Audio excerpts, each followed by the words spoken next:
ठीक है, ऐसा सोचो, आसमान से हल्की बारिश हो रही है, लेकिन पानी की बजाय हीरे गिर रहे हैं। साइफाई जैसा लगता है ना? लेकिन ऐसा असल में नेपट्यून और यूरेनस जैसे ग्रहों पर होता है। और आज मैं उस गजब की साइंस के बारे में बता रहा हूं जिससे यह मुमकिन होता है। सबसे पहले बात करते हैं कि क्या चीज इन ग्रहों को इतना अनोखा बनाती है। नेपट्यून और यूरानस को साइंटिस्ट्स आइस जायंट्स कहते हैं। इसका मतलब यह नहीं कि वे सिर्फ बर्फ के बड़े गोले हैं। इसका मतलब है कि वे हाइड्रोजन, हीलियम और बहुत सारे मीथेन जैसे एलिमेंट से भरे हैं। अब मीथेन यहाँ सीक्रेट इंग्रेडिएंट है। इन ग्रहों के अंदर बहुत ज्यादा दबाव और बहुत ज्यादा गर्मी में मीथेन के मॉलिक्यूल्स इतने कसकर दबते हैं कि उनके कार्बन एटम्स टूट जाते हैं। आप इसे एक कॉस्मिक रेसिपी की तरह सोच सकते हैं। मीथेन को तोड़ो, हाइड्रोजन को अलग करो, और जो बचता है वह प्योर कार्बन है।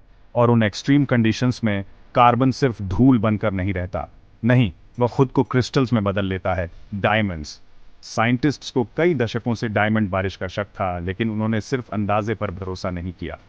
रिसर्चर्स इस आइडिया को लैब में ले गए। उन्होंने पावरफुल लेजर्स का इस्तेमाल करके वही हाई प्रेशर और टेम्परेचर पैदा किए जो नेपट्यून के अंदर मिलेंगे। जब उन्होंने प्लास्टिक के एक छोटे से टुकड़े को, जो मीथेन की तरह हाइड्रोजन और कार्बन से बना होता है, इन लेजर्स से मारा, तो उन्होंने कुछ कमाल का देखा। हीरे के क्रिस्टल्स कुछ ही सेकंड में बनने लगे।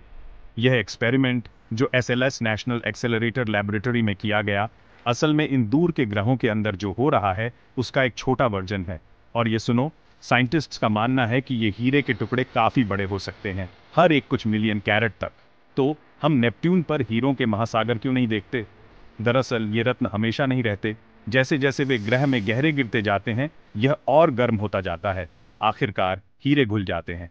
फिर भी कुछ समय के लिए हीरों की सचमुच बारिश होती है, जो ग्रह के अंदर से चमकते हुए गिरते हैं। लेकिन बस इतना ही नहीं, कुछ रिसर्चर्स सोचते हैं कि यह सिर्फ नेपट्यून और यूरेनस तक सीमित नहीं हो सकता। दूसरे गैस जायंट्स या हमारे सोलर सिस्टम से दूर एक्सोप्लैनेट्स पर भी और भी अजीबोगरीब बारिश हो सकती है, जैसे पिघला हुआ शीशा या यहाँ तक कि माणिक, रूबीज भी। तो अगली बार जब आप रात के आसमान में देखें, याद रखें, कहीं दूर, हमारी पहुंच से परे हीरों की बारिश हो रही है। और थोड़ी केमिस्ट्री, कुछ शक्तिशाली लेजर्स और बहुत सारी जिज्ञासा की बदौलत हम ब्रह्मांड के इन शानदार रहस्यों को समझने के एक कदम और करीब हैं।